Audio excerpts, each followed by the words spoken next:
ColourfulRadio.com and apps. This is Colourful Radio. We've been told vaccine passports won't be required when trying to enter outdoor hospitality venues when they reopen next week. However, Jonathan Ashworth, the Shadow Health Secretary, says there's a lack of clarity from the government. The document he released last night explicitly says they will not prevent pubs and shops and hospitalities asking people to present this digital ID card. And I don't think it is fair that you're being denied entry if you're not prepared to reveal your vaccination status. Police searching for missing 19-year-old Richard Akosua say a body's been found in Epping Forest. Inquiries are underway to formally identify the body. Richard left his family home on the 22nd of March and was spotted on CCTV the day later walking towards Epping Forest. And John Williams has been named the most popular living composer as film music soars in popularity during the pandemic. He's responsible for some of the most famous music scores of all time, including Star Wars and Jurassic Park. That's the latest from Radio News Hub. I'm Olivia Moutzer. Avi's online security business has landed a big new client who needs a lot more attention. How can we put a top-class security team in place quickly? It's time to hire. We need Indeed. Indeed you do. Indeed delivers quality candidates so you can focus on hiring the person you need to help your business grow. If you're ready for Indeed to help your business get back to hiring, simply visit Indeed.com/try today. That's Indeed.com/try today. This is Colourful Radio. With me, I have teacher Renee Hilton of the Ark All Saints Academy, and she's going to give us an insight into the daily safety precautions that she has to go through whilst in school. Hello, Renee. Thank you for joining us today. Thank you for having me. You are very welcome. Okay, so what are the advantages of having young people and children back in schools and colleges? As we know, there are huge advantages to children and young people being in schools and colleges, not just for educational reasons, but also for health, mental and physical well-being. So how regularly are they tested for COVID-19? They are initially tested 3 times within the school building. This is so that we can teach them how to do it and make sure they're doing it properly. And then once they have done that, they are each given their own personal home kit, which they take home and they have to do twice a week. All schools have put extensive protective measures in place to support them in remaining open safely. Let's keep each other safe. Testing is free and easy to get. To find out more, please visit nhs.uk/coronavirus. If you've lost money on a stocks and shares ISA or investment bond missold by a bank, then let me explain something. Firstly, you could be due that lost money back. Secondly, you don't need any paperwork. And thirdly, you could get that money back in just 7 weeks. AMK Legal are missold investment experts and are here to do the hard work for you. Simply text LOST to 78900. That's LOST to 78900. Live on digital radio, ColourfulRadio.com and apps. This is Colourful Radio.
and I'm going crazy, thinking about you with someone else. No. But just when I think I'm over you, you pop back in my head just like a good time. So many memories, oh. You're constantly in my dreams. Don't you forget about me. Don't let me slip your mind. Lady, can love you like me.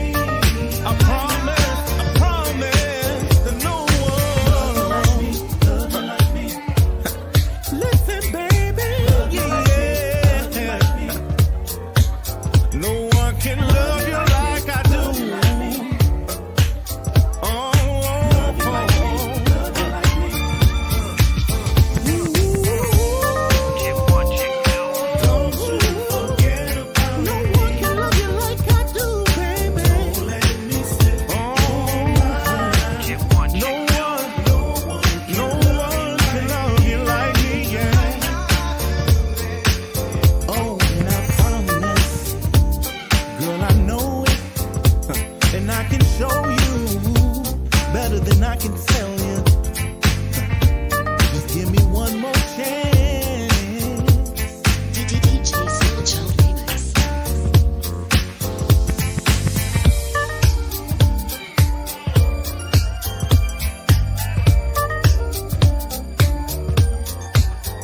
Colourful Life on Colourful Radio.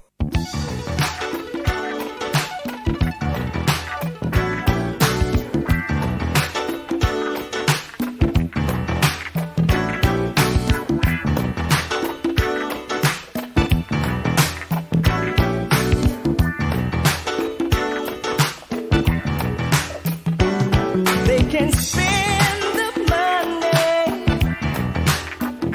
but it don't mean a thing without the honey.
Life on Colourful Radio.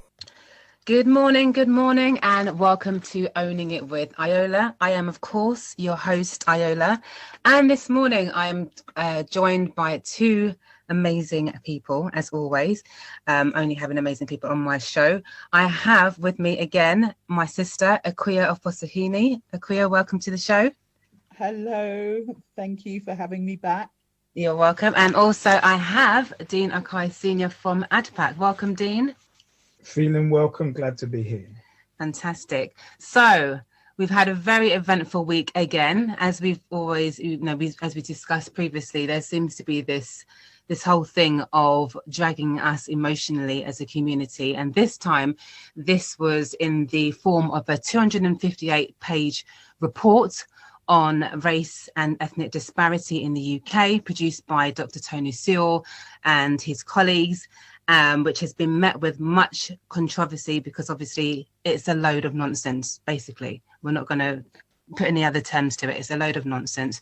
However, we're actually concerned with us as a community creating our own narratives and what that actually looks like for us.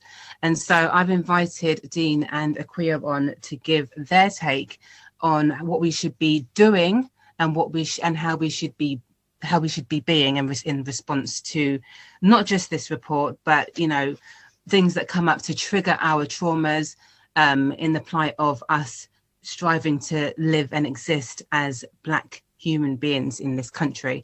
So Akosua, firstly, we've had lots of conversations offline. What was your immediate response to this report once you saw it kind of being shared around? It was really interesting, and I'll confess I haven't read the whole report. I've read various summaries, and I've also had family members who were interested in reading the whole thing say the parts that they found were salient for themselves. So I shall confess that. What I found personally was it felt like there was a new narrative that was going around. I interviewed on my own show 3 senior Black police women about 3 weeks ago, and the magic lines, "Britain is not institutionally racist. We just have some racist people," were said on my show. Right. So to hear it again feels like this is, and that was actually said by the UK's highest Black policewoman officer. So it feels like this is the new line that's to be bandied around. So it feels to me a bit like that's what this report was about, just getting that new narrative everywhere, which is great for the machine, because then we can all be, we've had how long going on and on and on about BAME. So now we can have ages now going on about, no, Britain is institutionally racist. Yeah. No, it isn't. Yes, it is.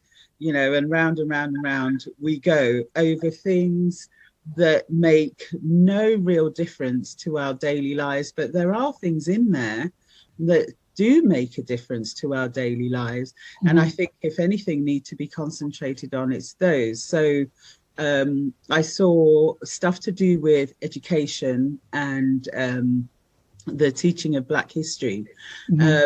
Now, from friends of mine who have children in schools, they've been saying for about the last 3 years that Black History Month is getting less and less in schools anyway. So it seems like this report is kind of underlying that thing of, we're starting to phase out Black History Month in schools. My only reaction to that is now we have the internet. We've all been at home for ages. We've all got used to internet learning. So now we should just have a flourishing of Black supplementary schools. Absolutely. And I know that just to segue in bringing Dean into the conversation, because I know he'll agree with that. But firstly, Dean, tell us a little bit about ADPAC and, in terms of what Akosua was just saying about the need for supplementary schools and what ADPAC represents for us as a community. Absolutely. Firstly, I'd just like to get the sentiment of agreeing wholeheartedly with what Akosua has just said.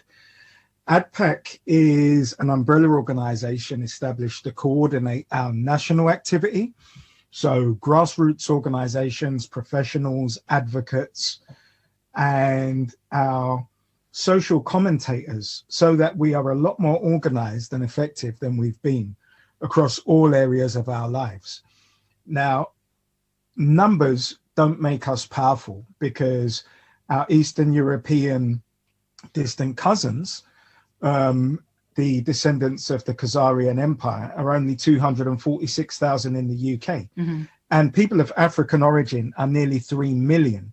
The difference between us and them is our organizational capacity. And the fact that we are collectively inadequate is wholly based on our lack of organization. So to refer to what Akua was saying earlier, absolutely, we need supplementary schools, but we need to recognize them as a mainstay for our children. And actually, our educational professionals need to come together, which is where ADPAC comes in, because our role is to put policy into practice. Mm-hmm. And that's what we're not doing. Yeah. So just to digress back to the report, if Britain isn't institutionally racist, then the example I'm going to give you of institutional racism will mean absolutely nothing. Mm-hmm. So Theresa May was Prime Minister, and as Prime Minister, she made a decision to create a hostile environment for African Caribbean people in the United Kingdom. Her Home Secretary, Amber Rudd, was the tool who would execute that. So what Amber Rudd did was she ordered the destruction, the illegal destruction of naturalization documents of the Windrush generation and the children of those Windrush arrivers who were invited to rebuild Britain after World War II. So that's in the NHS, the London Underground, the civil service, and all the jobs that English people didn't want to do, knowing that a large amount of English men had been killed. What she then did was further coordinate with law enforcement, the DWP, the Department for Work and Pensions, to stop any benefits they might have got after they'd lost their jobs because they said they weren't legal, Mm-hmm. the NHS and local authority.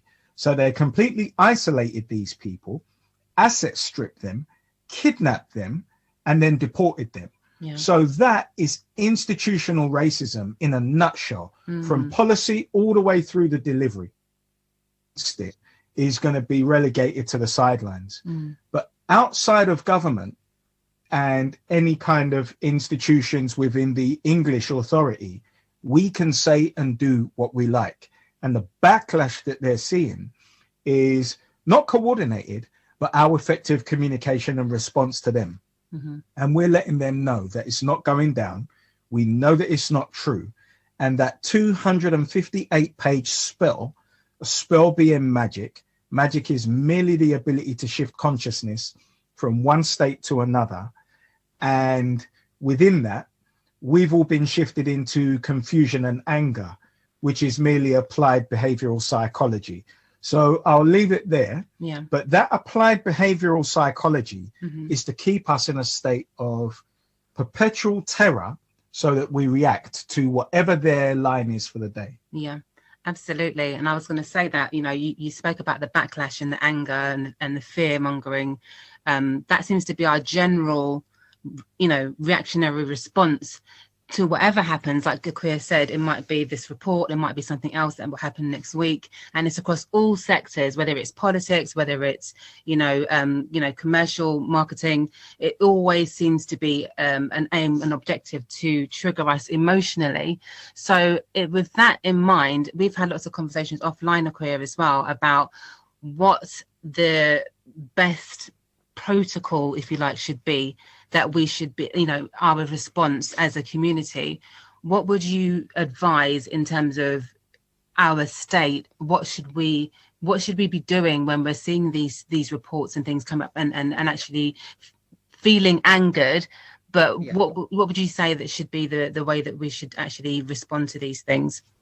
Yeah, I think the truth of the matter is we are 500 years in to a project that we didn't start, but it's a project that we find ourselves in. And so we need a level of maturity to really hone in what that really means when we say 500 years. And to really start soaking in, and there's a lot of grief there that needs to come out in what that actually means when you're going back 500 years, what that means to think about slavery in terms of the strongest, most able-bodied people to be taken away from the continent, put on various little islands and in the middle of, other countries and continents they had no knowledge of, the ones left at home also then living under the subjugation of these people. Because I think sometimes when we talk about the slave trade, there's this idea that after the people were taken away, Africans just kind of carried on their merry business. They didn't. They had kind of 200 years of open warfare across the continent with various different European powers. My people alone, the Asante people, fought the British 7 times over that time. The story is replicated across Africa, these constant wars that ended up then with colonialism. And now we have what we have now, which is actually our home countries being destabilized by these powers so that the able-bodied are once again forced to these countries to work because everybody just wants to live. So that's the backdrop within which we find ourselves. And in a way, we have to really have that close to mind. Because when you have the full enormity of what that means, then when these kind of reports come out, you understand it's like a penny in a 1,000-pound trick. So we've got to have a vision of the enormity of this trick that's been going on for so long, that it's now carrying on and hoping to carry on for so long. And we also have to start to go back to what are we? We are melanated people. What is melanin? Melanin is a product or an element that works best under stress. Melanin is chaos. And so what that means is for us, there has to be a kind of sight-changing understanding. When people are melanin recessive, they are a lot more equipped to deal with this physical understanding. They're a lot more one-trick pony. Our melanin makes us the types of people where we need to be educated by everything. We're not maths, English, science, geography. We're all of it. It's fun. And so we need to start having more of an understanding of melanin, have an understanding that this stress it's like this is the stone that sharpens our knife. But we also have to do with the grief, because the grief in these stories keep us so much in this physical world that's telling us who we are, and we're fighting to be recognized and we're fighting to be seen. And it's so nonsense because the project didn't start about people not seeing us. The project was theft and control. So once we understand that, we can take ourselves out of these things. It doesn't matter if the UK government says it is institutionally racist or not. It doesn't matter, because the project is about subjugation. Yes, absolutely. So we need that level of maturity, but that can only come from dealing with our grief. And that means to get out, we have to go in. I would even advise any Black person who's really, really wanting a different world to almost check out of this world and do the inside work. Because without the inside work, you can't actually see reality straight. And there's also something to be said about, the intergenerational connection. I know that when Dean, you did you had your conversation with Ted, he spoke about, where are the elders? And actually, conversely, with this report, it seems like there's a disconnect between the older generation who are saying, who are basically where these kind of schools of thoughts are coming from in terms of the Tony Sewells of the world and his colleagues saying that, it's not as bad as in the 90s and 70s. And you've obviously got the younger generation of the Black Lives Matter movement from which this report was produced, who are saying, no, actually it is. And they're still feeling very much that whole residue of that anger. And it's kind of like it's a cycle. So actually what you're saying is so poignant. I don't know what that looks like in terms of addressing that, but Dean's shaking his head here. He's sat with me. Go ahead, Dean. Yeah, that's slightly conflating the issue, because it's not an intergenerational thing. It's a case of identifying somebody like Tony Sewell, who carries water for a white supremacist institution like the British government.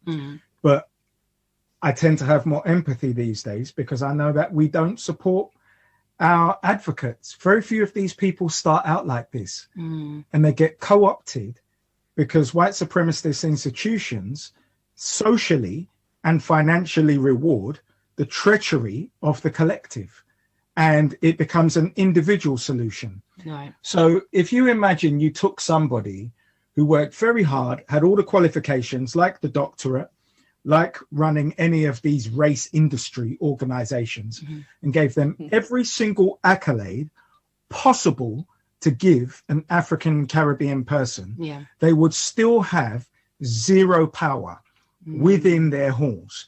So if anybody thinks I'm wrong, go and check whoever has all of the accolades possible of acquiring. Tony Sewell himself has a lot of accolades. He has a lot. Yeah. There are people with even more than him. Yeah. And they still have zero tangible power within the British system, although they have every title, every accolade that Britain could possibly give them. And their opinions are irrelevant in terms of the halls of power.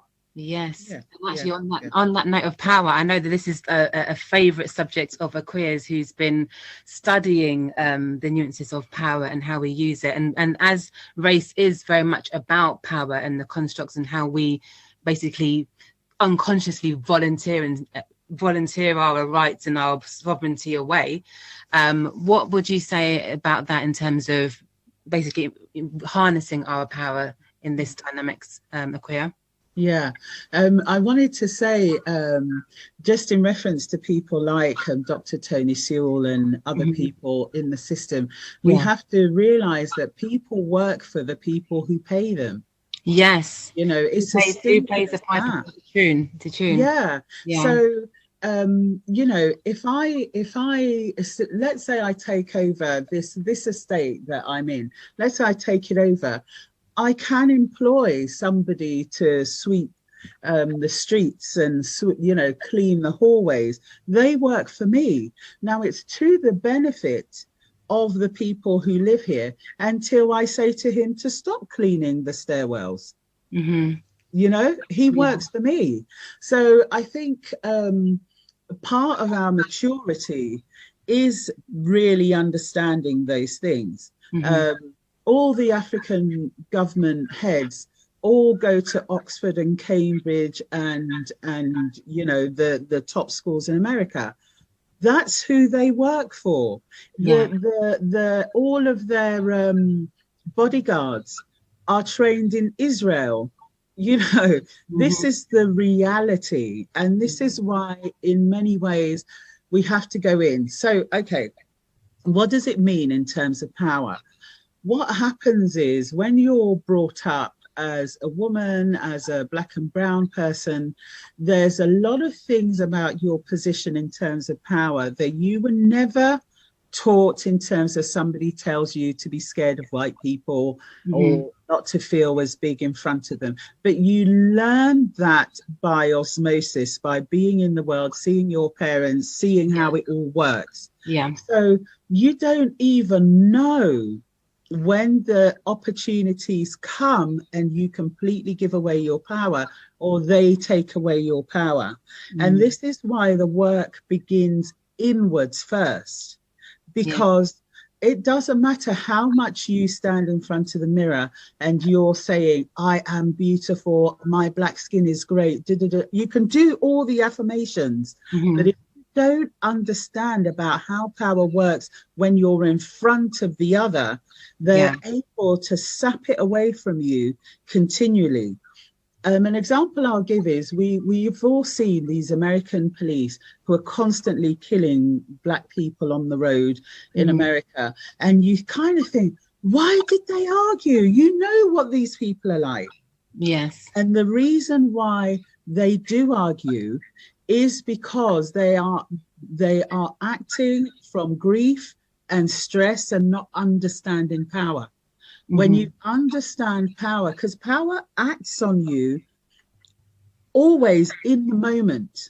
Yeah. So we're all ruled by, the big power that we can't see, the strings, and it's a pyramid, and we don't know the people at the top, but everything's drip, drip, drip, drip, drip down. And we're in a system that says that the black and brown are at the bottom of this pyramid, but how it enacts on you is one-on-one. Yes. There is the big thing to do with schools, to do with housing, but it's one-on-one. And when you don't understand power, you don't understand how to have a different relationship with that one-on-one interaction that could go your way. And it's training. I don't think it's something that you can just, some people are probably lucky enough to be the types of person that maybe they instinctively understand power. But I've been really pushing a white woman's book. She's called Cassia Urbaniak, and her book is Unbound. And she learnt about power from two very different things, but it really works.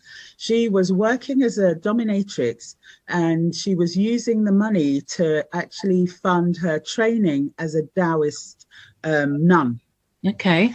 Now, with those two things, I know it's crazy, but with learning how to read power and take power and negotiate in power, she was able to become, by the age of, I think, 23, she was the highest paid dominatrix in America and training people all over the place.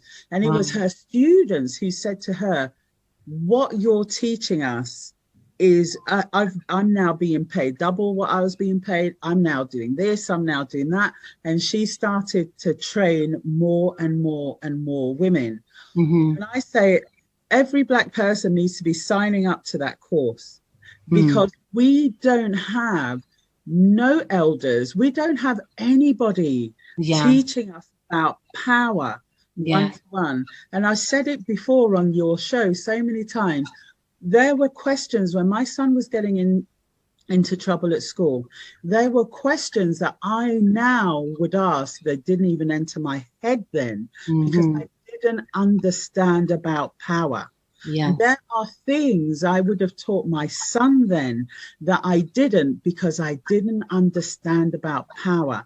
When we as a community talk about we're losing our young people, we think it's about teaching them about history. No. It's about making them understand how power works. So in that one-to-one situation with that racist teacher, they know how to take back the power. They know when they can't take back the power, because you need to know that as well. But the difference is it takes you out of your feelings. Yes. So one thing you mentioned before is, just to interject, that you mentioned about asking the right questions. And I think that that's something that's pertinent to us. We don't stop and ask questions like, what's really going on here? Or, do you know what I mean? To take a stance from putting the onus back on the other person or on the institution or whatever it may be. And you mentioned last time about actually knowing the right questions to ask instead of just reacting to something. So I want to put it to both of you. What are the questions that we should be asking in light of this report? Obviously, one of them is, what do we do next? And that's an obvious one. But are there any others that we should be fundamentally asking of ourselves even? Personally, oh, sorry. No, carry on. Go ahead. Okay. Go ahead, Akosua. All right. I mean, personally, like I said before, the only thing I think to take away from this particular report is how do we educate our children? Everything else I think is nonsense. It's good for us to know that the new narrative is Britain is not institutionally racist. Well, we don't need to argue with anybody about that, because as I say, this is a 500-year project. So, you know, we would be crazy to even argue with anybody about that. Let them say what they want, because we know what's going on. I think it's important. If people are looking for practical things to do, there's a famous Black philosopher called Neely Fuller Jr. There's so many of his audio on YouTube. I'd say everybody needs to get the book to understand the 9 areas of life and how power is acted on us in the 9 areas of life. When you understand that, all these reports can come and go, because they're not actually important. What they are tools of gaslighting. Yes, absolutely. So we need to not even, you know, it's good that there are people to analyze them. Let them analyze them, and let's know what do we do next in view of the fact that we understand it's a 500-year project and in the 9 areas of life. That's all we need to know. And all we need to do is, if anything, is point out the way in which the system is using the new report. And, you know, and slot that into place. This whole report is about spreading the news story, Britain is not institutionally racist. That's it. So that's all we need to even say. Oh, a new report came out. They want to tell us Britain isn't institutionally racist. Done. Nothing more to say. But it's getting us all on the same page to understand that, you know, and I think language plays a massive part in this, in us creating our own narrative for our own agenda, in terms of understanding that this is a 500-year long project that we're a part of, and that, you know, we need to look outside of it, you know, or look at it critically rather than just being emotionally embroiled in it. So yeah, I think that's a brilliant advice in terms of the practical steps. But I know that also, Dean, you have some suggestions in form of the work that ADPAC is setting out to do. Absolutely. I'll just concur with Akosua, but we aren't part of a 500-year project. We are the 500-year project. And because they understand basically how our psychological processes work, we are consistently involved in that Hegelian dialectic of problem, us reacting, and then them creating the solution. Akosua called it. And what it's about is understanding sovereignty, and that sovereignty isn't the pieces of paper that an expert is going to give you. It's not the process you have to go through. It is making the decision that I am going to maintain all of my inalienable rights under God as a decision, and that you aren't going to transgress them. This is exactly what they did in Haiti. They owned it. And when we step outside of their walls, their frameworks of power, and we create our own, we are capable of creating an alternative for every single area of life. And again, Akosua called it with Neely Fuller.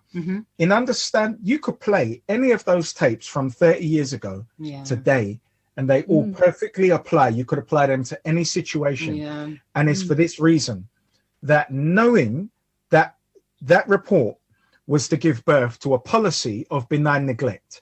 So to put a policy of benign neglect into practice, which is to totally ignore every single issue that African Caribbeans have and throw up some distraction, because Britain isn't racist. They have told us that we are now in Trump's first term, what African Americans should have done. And that is for all of us to come along underneath one umbrella with every single organization. So that's the equivalent just of BAME here. No, BAME just means not white. What I'm talking about is the vehicle, which is the whole point of ADPAC as an umbrella. You see, white people will tell you, well, now you're playing. Our media entities have never been able to align under one organizational banner and say, now we're going to get you because you're attacking us. Yes. And for every Tony Saw that makes us less safe, they are breaking the community code. Mm-hmm. So now we hold them accountable, and we hold them accountable by decimating them where they stand, because they make us less safe. So our sovereignty is about self-preservation, and we haven't done that, because what they do when they criticize us is they can embarrass us out of our position of clarity. Mm-hmm. And many of us will cave, not having the correct framework, articulation. And here's a simple code. It's as simple as red means stop, amber means get ready, green means go. Agree, red, adopt, mm-hmm. apply. Do you agree in principle? Yes. Adopt, apply. So if we say sign this petition, 1 million of us just go and sign the petition. The petition in isolation doesn't do anything. Yes. Like CCTV, it records evidence. So now when we go forward with a full campaign, we've got digitally evidence-based petition that says 1 million people agree. So your stats that are manipulated don't mean anything. Mm. We are the power and the glory. We're no longer in your project. We formed our own project, mm-hmm. and we're our own taskmasters. Yes. Brilliant, brilliant, brilliant. A lot there to digest and to, act upon. So in terms of the suggestions that you've both made, or I'll start with you, Dean. Yeah. How can people get involved? Because obviously, there's been some calls for people saying that we should write our own report. There's been other people saying that, obviously they've been signing several petitions. Yeah. And like you said, the main issue is coming under one umbrella and acting as one unit, like, our distant cousins do. Yeah. What's the next, plausible course of action that we should be taking? Yeah. I mean, in terms of ADPAC, asking us to write a countering report is all part of the Hegelian dialectic of creating the problem, then we react. That's us reacting to what they do. That's irrelevant. Mm-hmm. Okay. What we need to do is be aware that we have no allies within government. Mm-hmm. So the schools to industry pipeline is all about taking charge of our own educational processes for our children, with all youth engagement organizations collaborating in a finely tuned pipeline that creates wraparound care for the African family that focuses on the child. So even if there's a breakdown in the family, our version with an African lens isn't social services that isolates the child, it's child parent intervention, because we want to heal the family. So we have those organizations inside the schools to industry pipeline. If we're in front of a funder now that says, okay, I've got $1 million, here's $1 million, what are you going to do? We can show them a framework for a national rollout that involves all of our intra-agency support that can protect the child. So if that means that our children are protected, that means less crime, and that makes Britain better. So if you Google ADPAC volunteer, you'll find all of the links to actually volunteer with ADPAC. If you are a professional in any area, adpac.net, and you'll go to our section as an organization, or even to become an officer within ADPAC to coordinate all of our organizations nationally. But the key is that we get on code, agree, adopt, apply, realize that we're by ourselves, and give birth to institutions that specifically and exclusively benefit African and African Caribbean people nationally. But here's the thing that separates ADPAC from the race industry organizations, and it is our collaboration with the diaspora region in the African Union, which is our dual interest, because they represent our interests within the African Union. A strong Africa represents strong Africans in the diaspora. And the reason we don't have any power there is because it's not economic. And we have the ability to create the trade missions to make that relationship an economic one. The minute our relationship becomes economic is the minute that Africa's going to start responding to us, because we recognized our sovereignty. We'll become the first delivery partner ahead of Chinese, ahead of Europeans, but it'll be our decision. Okay. Well, yes, that sounds like a plan that we all need to get on board with. Akosua, what do you have in response to that, or anything that else you wanted to add?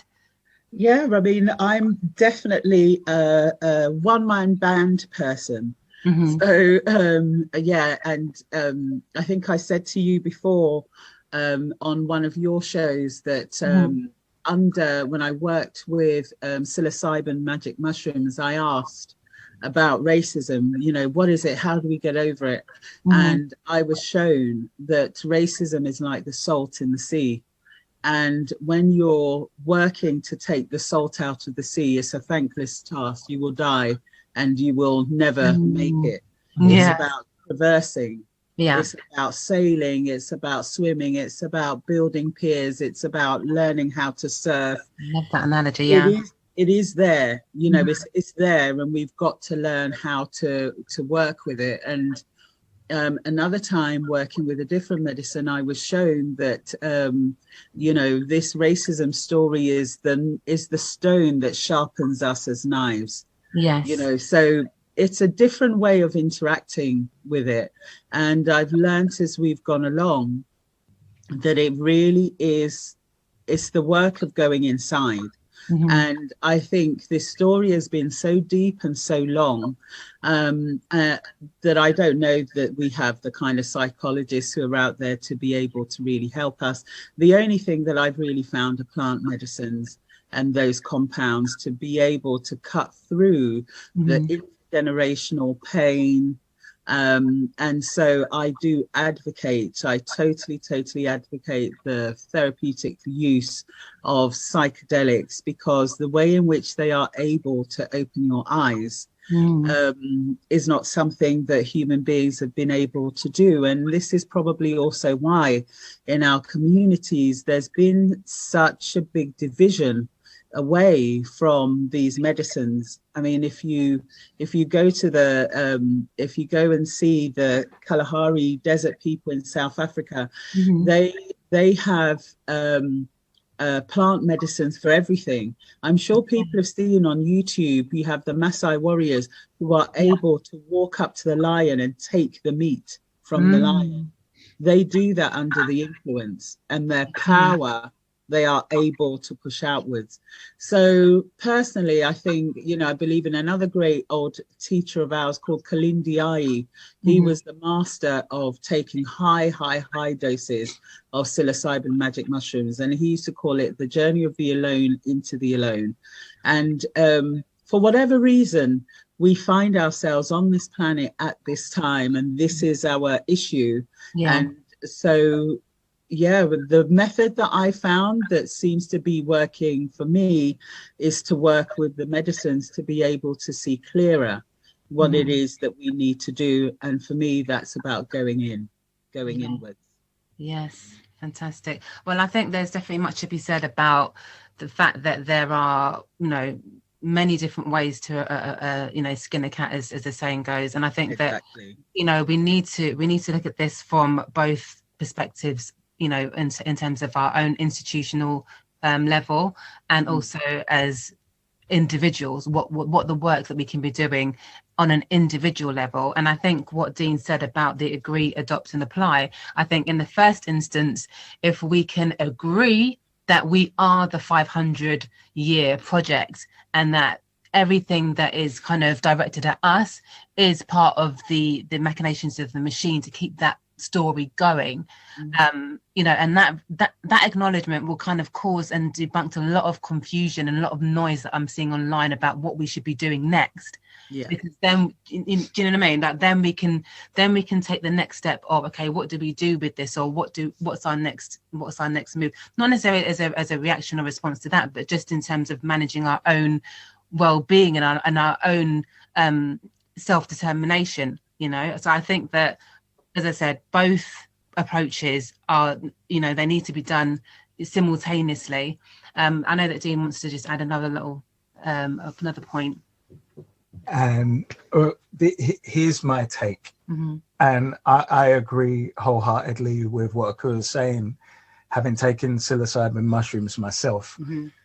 There is a huge metaphysical aspect to it, and based on our conditioning, we get into spookism And it is very practical. And this is why I'll speak of it like saying magic is merely the ability to shift consciousness from one state to another. Yeah. Just like the art of distraction with hands and sleight of hands is look at the left whilst all the machinations are happening with the right. Yes. So I personally don't tend to differentiate, but when I speak, a lot of what I speak about, people will derive the institutional elements.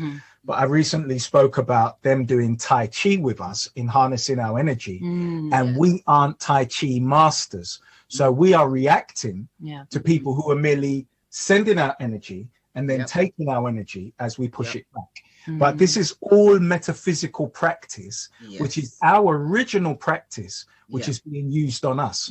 So I find that when I tend to slip these things into the language, those who are aware and adept with esoteric language understand, and I make it very practical as well, so it's easy to interpret. But there are those who haven't started that internal journey. So I recommend, alongside understanding intellectually, that we all go on the spiritual journey, because that reparations that we deliver to ourselves is the spiritual and psychological reparations that without, we won't even understand how to get the money, because we don't even understand that this is a metaphysical game that is being played out on us. Yes, 100%. Well, I just wanted to endorse it and say that we aren't coming from different schools of thought. It is exactly the same. My role in being a founder of an organization is just to deliver that in very practical ways, because the advisory committee are all adept men and women who understand the metaphysical components, and their role is to advise people who are professionals. So how that plays out, just like you might become a minister and not understand that this is coming from a metaphysical place high up, but there has to be a way of giving instruction where we are countering what is being done, and then two Tai Chi masters are just going backwards and forwards with energy, but then we cease to be victims. It's in the languaging, as we said before. You know, like you said, it might miss some people who are not on that journey already, but you know, by just having a conversation, by just talking about it, I don't know how many people at 10 o'clock in the morning on a radio station are talking about these things, but you know, by introducing these concepts and you know, awakening people to the fact that we have options, the fact that it's there's a bigger picture. It's not just about this single reactionary situation. You know, I think each one teach one, and I think that, you know, again, thanking you both for coming on and sharing your approaches to how we address and how we can take back our power, because at the, you know, the main thing for me is that the fact that we're constantly being triggered and constantly, you know, like a broken record, we're just going round and round and round and being played, and not really moving forward or progressing very much. So, you know, taking on board what Akosua said, and she suggested in terms of the research, you know, Nearly Fully Junior, looking at the 9 areas of life, you know, even, you know, listening to her show. Akosua, if you want to share about your show that they can tune into. Yes, Fire from the Sun, every Monday, unless it's a bank holiday. Every Monday, 6 p.m. to 7:30 p.m. Facebook Live, and you just put Akosua Ofusuhene.7, and that takes you to my Facebook Live on a Monday, and you can join in. Or Fire from the Sun, and there's some really great conversations happening there. And I love what you said last time, is you said you just want to speak to white people now about race, because it is exhausting talking, you know, us having to explain everything all the time, when it's, you know, it's really them that kind of are going to be able to sort themselves out in terms of, you know. I mean, what I meant was that I think white people should read Dr. Robin DiAngelo, the white woman who writes about whiteness. The White Fragility book, yeah. I think, and I recommend that to all the white groups who, they all contact me, oh, yeah, would you come and do some thingy, you know, work with us? And I'm like, yeah.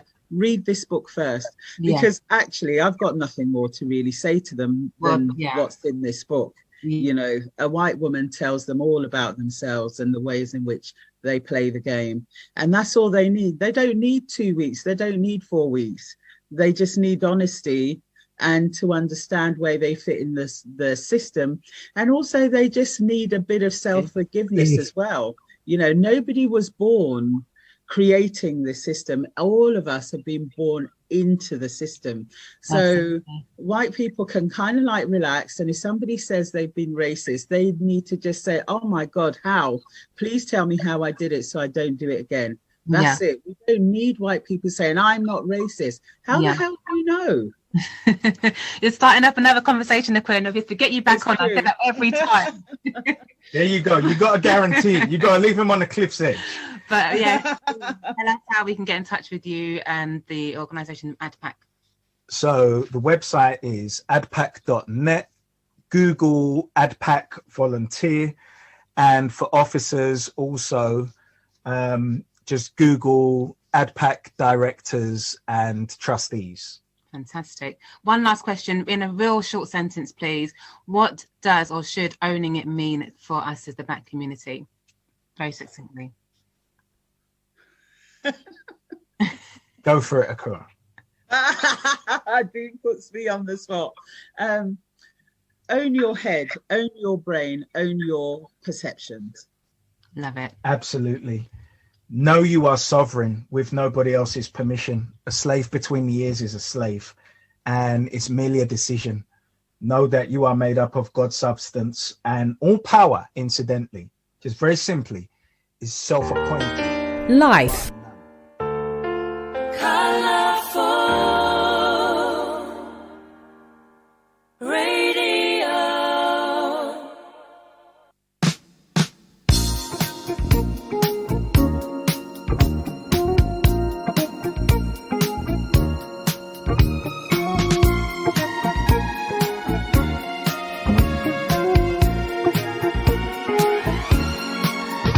Remember the days when we never had a dime, and our dreams seemed a million miles away. But we made it, baby, facing the bad times with a smile. Here we are, and we're growing stronger day by day.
Close the door and dim the light, 'cause we got love, times love. It's always there for us to share. With love, times love, to keep us satisfied. And there ain't no one in this world tonight can change my point of view. So come on, girl, and hold me tight the way you always do. With love, happy and you.